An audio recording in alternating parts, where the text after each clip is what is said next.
Friends, welcome to university academy. मेरा नाम है सुधांशु यादव और आज हम मैन्युफैक्चरिंग प्रोसेस में यील्ड क्राइटेरिया के बारे में पढ़ेंगे। ठीक है, इससे पहले हम plastic deformation, metal forming cover कर चुके हैं। ठीक है, आज हम यील्ड क्राइटेरिया के बारे में जानेंगे क्या होता है। मैंने कुछ चीज़ें यहाँ पर लिख रखी हैं, बाकी की चीज़ें मैं आपको बताऊँगा।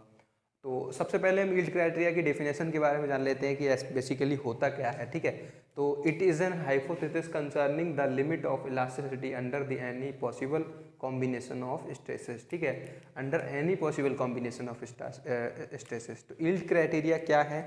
यील्ड क्राइटेरिया हमको बताता है, ये एक बेसिकली एक हाइपोथेसिस है जो कि हमको लिमिट ऑफ इलास्टिसिटी के बारे में बताता है। हमको एक गिवन रहता है या जब हम फोर्सेस लगाते हैं तो जो स्ट्रेसेस इंड्यूस्ड होती हैं, ठीक है, तो एक स्ट्रेसेस इंड्यूस्ड होने के बाद एक स्ट्रेसेस की एक लिमिट होती है। आफ्टर दैट लिमिट वहाँ पर क्या होता है, प्लास्टिक डिफॉर्मेशन शुरू हो जाता है। ठीक है, तो जो लिमिट है, स्ट्रेसेस की जो लिमिट है जिसके बाद प्लास्टिक डिफॉर्मेशन शुरू होता है, उस लिमिट को हम क्या बोलते हैं, यील्ड स्ट्रेस। ठीक है, उससे पहले क्या होती है, इलास्टिसिटी होती है। ठीक है, उसके बाद प्लास्टिक डिफॉर्मेशन शुरू हो जाता है, तो उसको हम बोलते हैं यील्ड स्ट्रेसेस। ठीक है, तो इसीलिए इसका नाम क्या है, यील्ड क्राइटेरिया। ये हमको यील्डिंग के बारे में बताता है, ये हमको बताता है कि प्लास्टिक डिफॉर्मेशन कब शुरू होगा मटेरियल का। ठीक है, उसके बाद इसमें कुछ एजम्पशंस होते हैं कि ये एजम्पशंस हम लेकर ही यील्ड क्राइटेरिया को अप्लाई कर सकते हैं। ठीक है, तो सबसे पहला एजम्पशन क्या है कि metals are homogeneous and isotropic. Materials या metals are homogeneous and isotropic. ठीक है, सेकंड वन क्या है, yield stress is same in tension and compression. सबसे पहले वाले की हम बात कर लेते हैं कि metals are homogeneous and isotropic. ठीक है, ये क्या है, तो आपने बेसिक जो मटेरियल साइंस पढ़ी होगी उसमें पढ़ा होगा कि होमोजीनियस एंड आइसोट्रॉपिक क्या होते हैं। ठीक है, मैं आपको बता भी देता हूँ कि होमोजीनियस एंड आइसोट्रॉपिक क्या होते हैं। जैसे कि माना हमने ये कोई हमारे पास मटेरियल है। ठीक है, ये कोई मटेरियल है हमारे पास, इस मटेरियल में बहुत सारे पॉइंट्स हैं। ठीक है,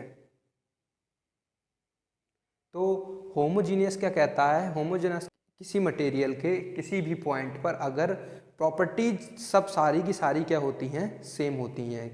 कोई भी पॉइंट की आप बात कर लें, चाहे इस पॉइंट की बात कर लें, ठीक है, इस पॉइंट की बात कर लें, इस पॉइंट की बात कर लें, इस पॉइंट की बात कर लें, इस पॉइंट की बात कर लें, तो क्या होगा, पूरे के पूरे मटेरियल में हर एक पॉइंट पर क्या होता है, प्रॉपर्टीज सेम होती हैं किसी भी मटेरियल में। ठीक है, यहीं पर आइसोट्रॉपिक क्या बोला, आइसोट्रॉपिक हमको क्या बताता है, आइसोट्रॉपिक हमको बताता है कि किसी भी मटेरियल में उसके किसी भी एक पर्टिकुलर डायरेक्शन में सारी की सारी प्रॉपर्टी क्या होती हैं, सेम होती हैं। सारी की सारी प्रॉपर्टी क्या होती हैं, सेम होती हैं।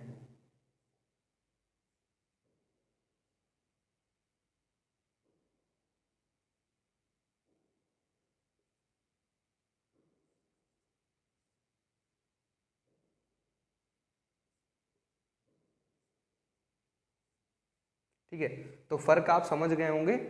होमोजेनस क्या कहता है, होमोजेनस कहता है किसी भी एक पॉइंट पर, किसी भी एक पॉइंट पर या मतलब सारे के सारे पॉइंट्स पर क्या होती हैं, प्रॉपर्टीज क्या होती हैं, वो एक जैसी होती है। ठीक है, और आइसोट्रॉपिक क्या बताता है कि किसी भी पॉइंट पर किसी एक पर्टिकुलर डायरेक्शन में प्रॉपर्टीज क्या होती हैं, सेम होती हैं। ठीक है, तो इन दोनों को मिलाकर जो है एजम्पशंस माना गया कि किसी भी मेटल्स में जो मेटल होते हैं वो क्या होते हैं, होमोजेनस एंड आइसोट्रॉपिक होते हैं। ठीक है, उसके बाद yield stress is same in tension and compression. जो यील्ड स्ट्रेस होती है हमारी मैक्सिमम, जो जहाँ पर है जिसके बाद प्लास्टिक डिफॉर्मेशन शुरू होता है, वो सेम होती है टेंसाइल में भी और टेंशन में भी और कंप्रेशन में भी। ठीक है, टेंशन में भी और कंप्रेशन में भी जो यील्ड स्ट्रेस होती है वो सेम होती है। ठीक है, इसके बाद ये जो था यील्ड क्राइटेरिया था जो हमें बताता है कि प्लास्टिक डिफॉर्मेशन कब शुरू होगा। ठीक है, तो बहुत सारे क्राइटेरियाज होते हैं, लेकिन हमने बेसिकली हमारे लिए क्या दो ट्रेस क्राइटेरियाज बताए जाते हैं जो कि सबसे ज़्यादा इंपॉर्टेंट होते हैं। वो होते हैं ट्रेस्काज यील्ड क्राइटेरिया और एक होता है बॉन मिसेस यील्ड क्राइटेरिया। ठीक है, तो सबसे पहले हम ट्रेस्काज यील्ड क्राइटेरिया के बारे में पढ़ते हैं। ठीक है, इसको हम मैक्सिमम शियर स्ट्रेस भी कहते हैं, मैक्सिमम शियर स्ट्रेस क्राइटेरिया भी कहते हैं। ठीक है, तो सबसे पहले इसकी डेफिनेशन पढ़ लेते हैं कि ट्रेस्काज यील्ड क्राइटेरिया बोलता क्या है।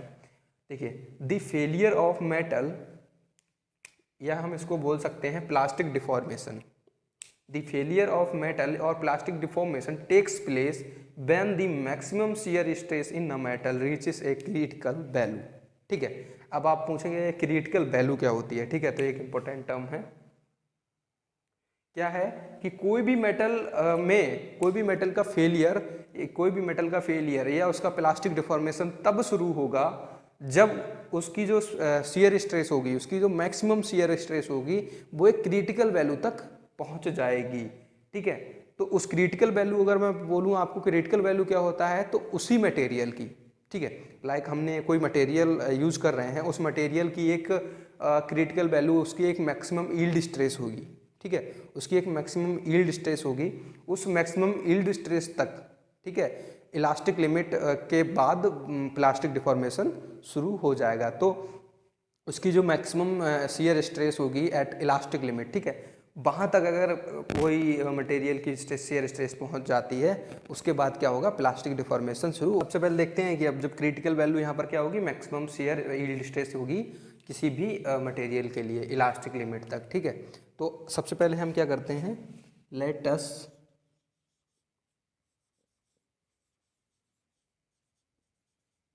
Assume sigma 1, sigma 2 and sigma 3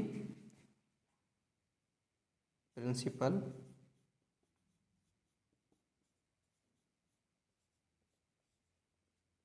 stresses at any point. ठीक है,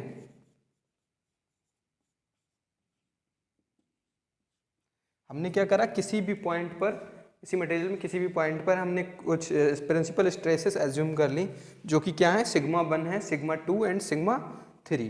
ठीक है, अब हम जानते ही हैं, क्योंकि हमने स्ट्रेंथ ऑफ मटेरियल्स में भी पढ़ चुके हैं, बाकी हमको पता भी होता है कि किसी भी मटेरियल में जो शियर स्ट्रेस होती है, ठीक है, जो शियर स्ट्रेस होती है, मैक्सिमम शियर स्ट्रेस, वो क्या होती है, मैक्सिमम शियर स्ट्रेस, या हम इसको बोल सकते हैं टाउ मैक्स, वो क्या होती है, सिग्मा 1 माइनस सिग्मा 3 अपॉन 2। ठीक है,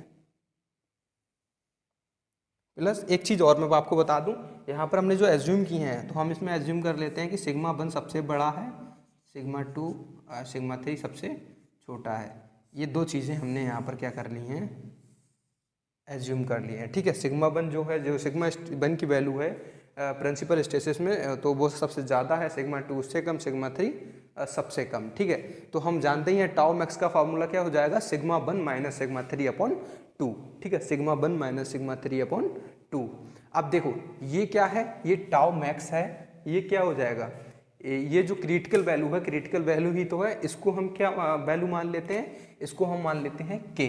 ठीक है, tau max is equals to K, then K क्या हो जाएगा, sigma 1 minus sigma 3 upon 2।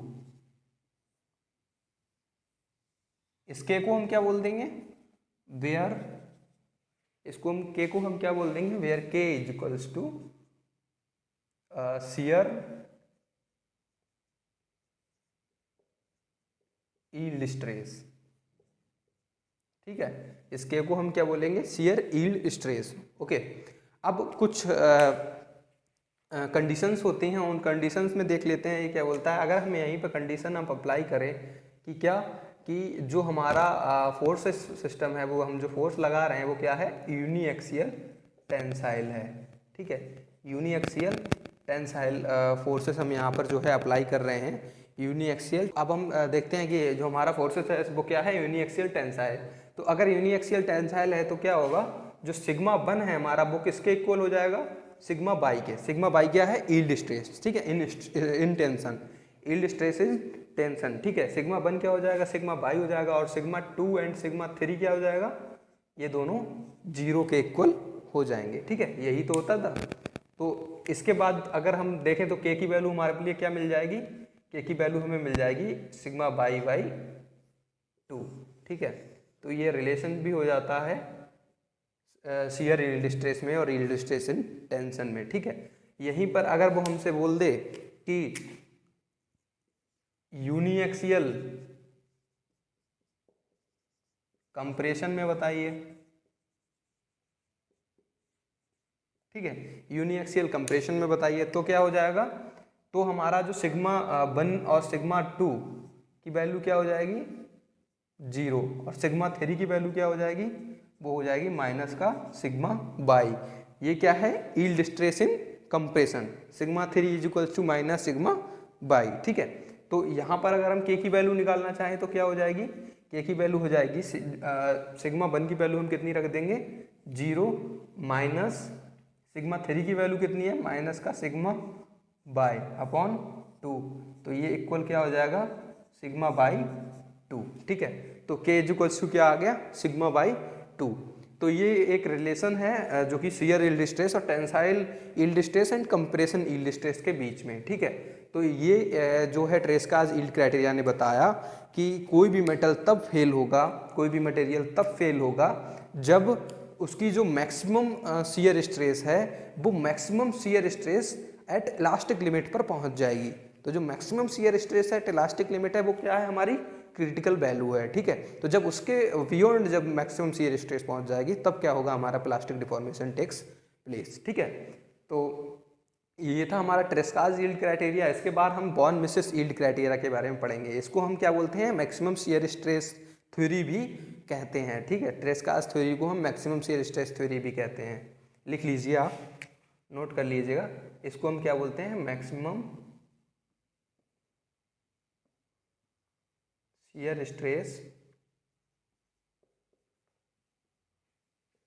Theory भी बोलते हैं। ओके, इसके अभी हमने क्या पढ़ा था, अभी हमने पढ़ा था बॉन मिसेस यील्ड क्राइटेरिया।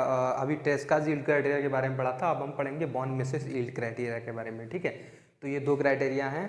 तो इसको जो बॉन मिसेस यील्ड क्राइटेरिया है इसको हम क्या कहते हैं, मैक्सिमम डिस्टॉर्शन एनर्जी थ्योरी भी कहते हैं। देखिए पहली लाइन में लिखा भी है, this is based upon the maximum distortion energy theory. ठीक है, क्या लिखा है, this is based upon the maximum distortion energy theory.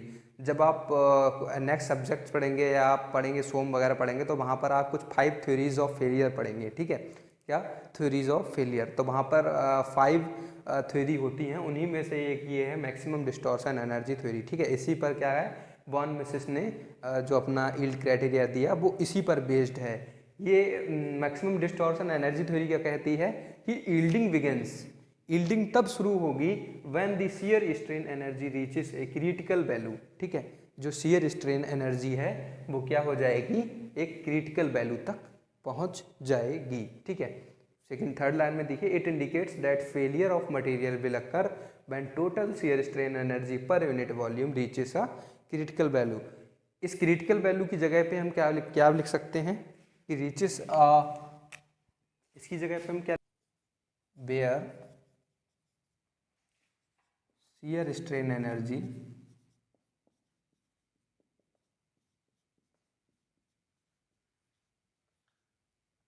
Shear strain energy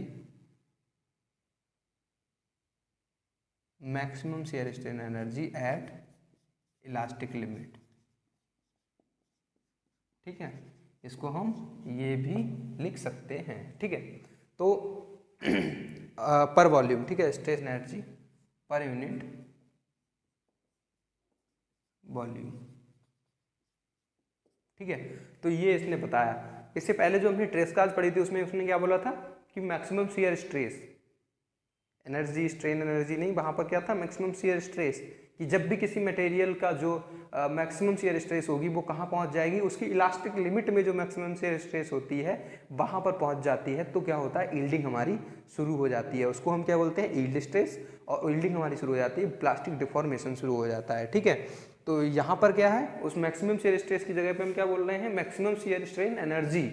ठीक है, maximum shear strain energy per unit volume. तो उसका फॉर्मूला होता है, उसके फॉर्मूले को मैं आपको बताता हूँ। उसका फॉर्मूला होता है U is equals to 1/6 G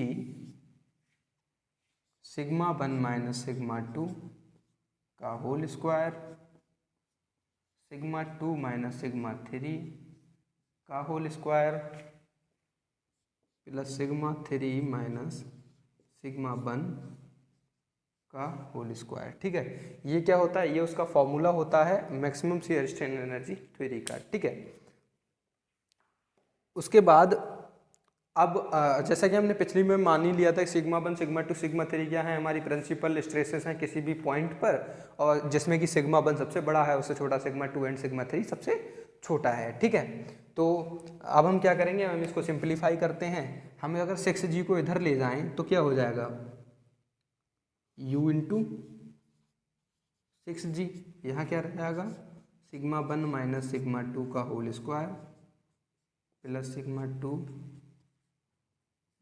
whole square plus sigma 3 minus sigma 1 का whole square.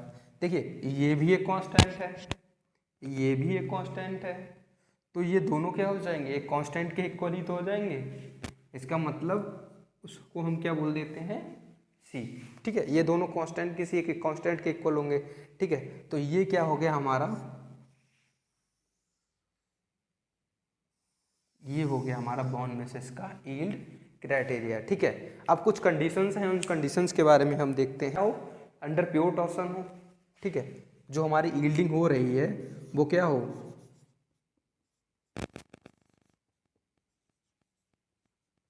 Under pure tension.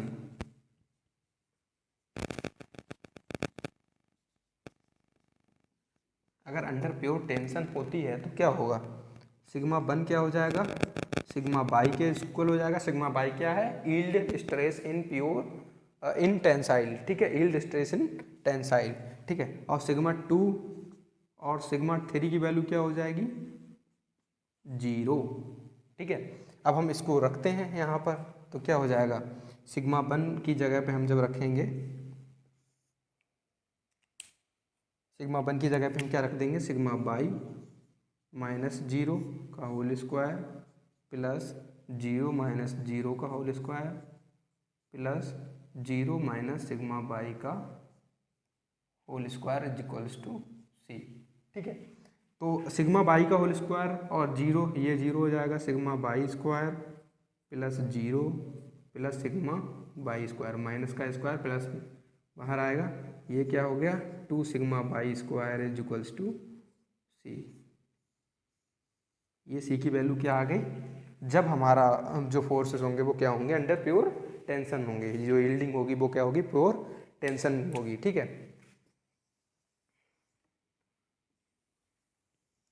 अब हम सेकंड कंडीशन देख लेते हैं। सेकंड कंडीशन क्या है, जो यील्डिंग होगी वो क्या होगी, अंडर प्योर टॉर्सन। जो यील्डिंग होगी हमारी वो क्या होगी, प्योर टॉर्सन के अंडर होगी। ठीक है, प्योर टॉर्सन के अंडर होगी। तो प्योर टॉर्सन जब होता है तो वहां पर क्या होता है, प्योर शेयर होती है। ठीक है, तो प्योर शेयर में क्या हो जाएगा, सिग्मा 1 इज इक्वल्स टू के, सिग्मा 2 इज इक्वल्स टू 0 और सिग्मा 3 इज इक्वल्स टू क्या हो जाएगा, माइनस के। ठीक है, सिग्मा 3 इज इक्वल्स टू क्या हो जाएगा, माइनस के। ठीक है, के क्या है, शियर यील्ड स्ट्रेस।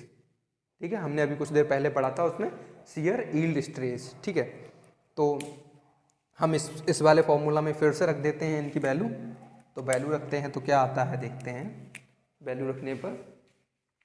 ठीक है, तो सिग्मा 1 की जगह हम रखते हैं के माइनस सिग्मा 2 0 का होल स्क्वायर प्लस सिग्मा 2 की जगह रखते हैं हम 0 माइनस सिग्मा 3, माइनस माइनस क्या हो जाएगा, प्लस के का होल स्क्वायर प्लस सिग्मा 3 क्या है, माइनस का के, सिग्मा 1 क्या है, प्लस का k, then whole square is equals to क्या हो जाएगा, सी। तो के स्क्वायर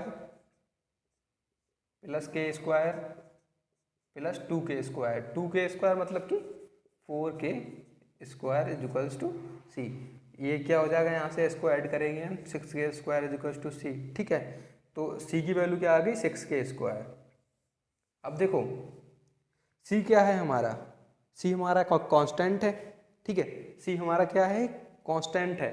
तो चाहे इसके लिए अगर हम देखें और चाहे इसके लिए देखें, दोनों के लिए सी पर कोई सी पर कोई भी फर्क नहीं पड़ता है, चाहे आप प्योर टॉर्सन में निकालें चाहे आप प्योर टेंसाइल में निकालें। तो ये दोनों क्या है, दोनों सी के इक्वल हैं। तो इसको हम वो क्या बोलते हैं, इसको हम बोल देते हैं इक्वेशन 1, इसको हम बोल देते हैं इक्वेशन 2। तो दोनों अगर इक्वेशन को हम देखें तो यहाँ से क्या निकल कर आता है, यहाँ से निकल कर आता है 2 sigma by square is equals to 6k²। ठीक है, 2 sigma by square upon is equals to 6k²। ठीक है, अब हम अगर यहाँ से k की वैल्यू निकालें, यहाँ से अगर हम k की वैल्यू निकालें तो 2 से 6 को कैंसिल करें तो यहाँ बचा 3 को हम इधर ले जाएं तो k is equals to sigma Y upon under root 3, k is equals to sigma Y upon under root 3।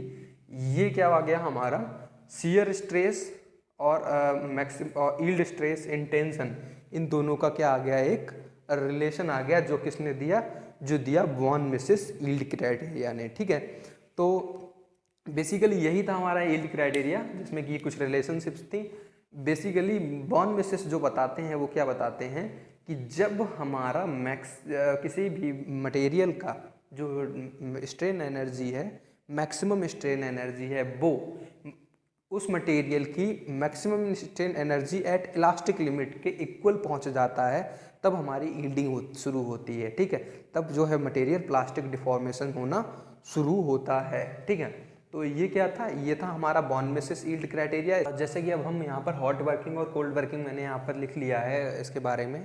तो जो मेटल फॉर्मिंग हमने शुरू से पढ़ा था, तो मेटल फॉर्मिंग को हम दो बेसिस पे जो है क्लासीफाई कर रहे थे। एक तो टेम्परेचर बेसिस पे, तो उसको जब क्लासीफाई करते हैं तो वो 2 टाइप में क्लासीफाई होती है, जो कि होती है hot working and cold working. ठीक है, hot working and cold working.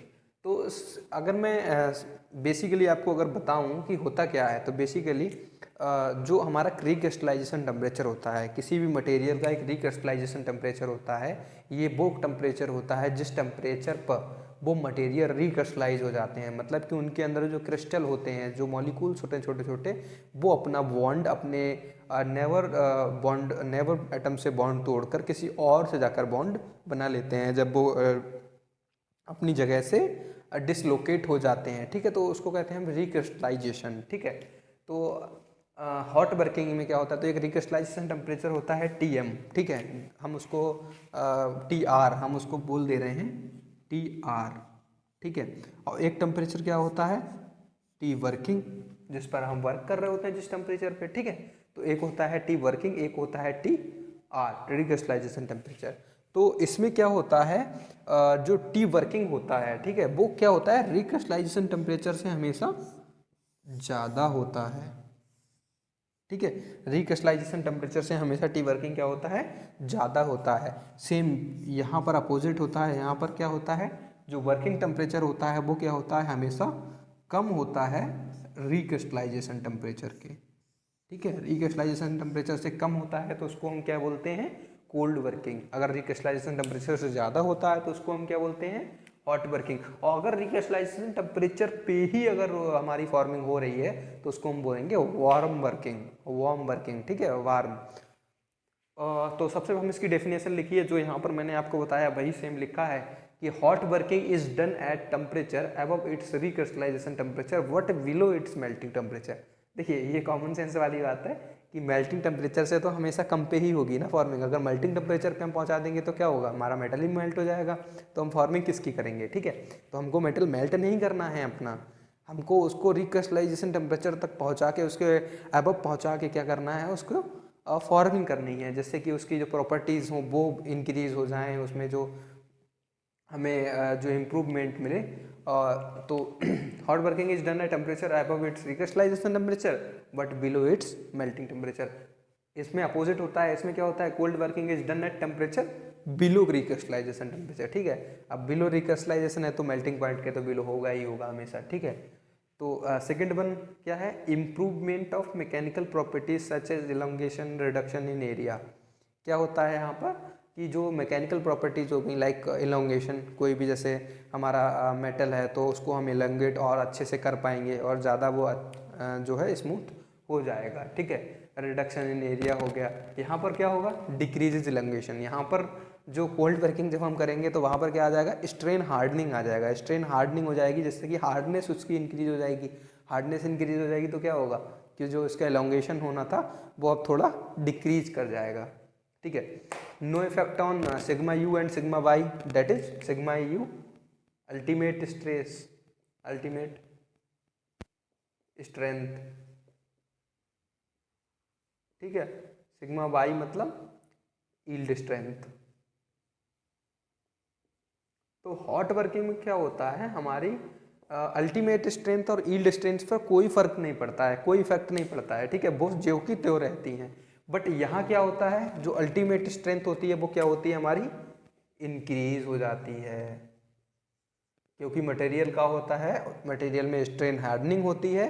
Strain hardening की वजह से क्या होता है, स्ट्रेन हार्डनिंग की वजह से क्या होता है, मटेरियल की हार्डनेस इंक्रीज हो जाती है, ठीक है।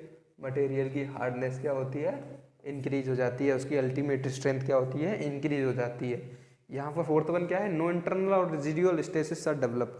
मटेरियल अगर हमारा क्रिस्टलाइजेशन टेम्परेचर से ऊपर अगर हम वर्किंग करते हैं तो क्या होता है, इंटरनल और रेजिडुअल स्टेसिस में कोई फर्क नहीं आता है, लेकिन internal and residual stresses are developed. यहाँ पर क्या होता है, कोल्ड वर्किंग में स्ट्रेन हार्डनिंग की वजह से क्या होता है, वहाँ पर रेजिडुअल और इंटरनल स्टेसिस डेवलप हो जाती हैं, जिससे कि क्रैक भी आ जाते हैं। कोल्ड वर्किंग में क्रैक आने की संभावना हो ज़्यादा होती है, हॉट वर्किंग में क्रैक की संभावना नहीं होती है, ठीक है।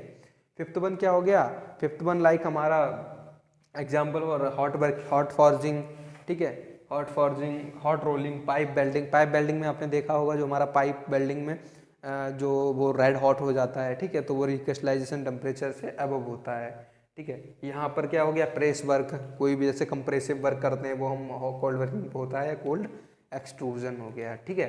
तो ये था हमारा हॉट वर्किंग और कोल्ड वर्किंग में डिफरेंस था। हॉट वर्किंग के भी कुछ एडवांटेजेस होते हैं, कुछ डिसएडवांटेजेस होते हैं, ठीक है।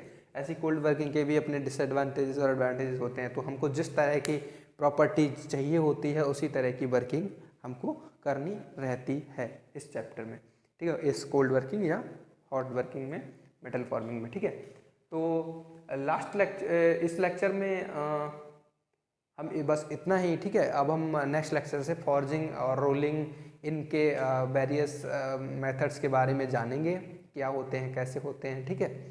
तो आप इसके जो भी डिटेल्ड नोट्स हैं वो जो लिंक दी होगी डिस्क्रिप्शन में, तो वहाँ से जाके आप उसे डाउनलोड कर सकते हैं, वीडियो को लाइक कर सकते हैं। अगर आपको कोई भी प्रॉब्लम आती है इस वीडियो में, कोई कहीं पर भी कोई पॉइंट अगर समझ में नहीं आ रहा हो, तो आप वो है कमेंट सेक्शन में हमसे पूछ सकते हैं। चैनल को सब्सक्राइब कीजिए, अपने ग्रुप में, अपने कॉलेज में मैकेनिकल के स्टूडेंट्स के लिए ये शेयर कीजिए, उनके लिए बेनिफिशियल रहेगा, ठीक है। Thank you so much for watching this video, thank you.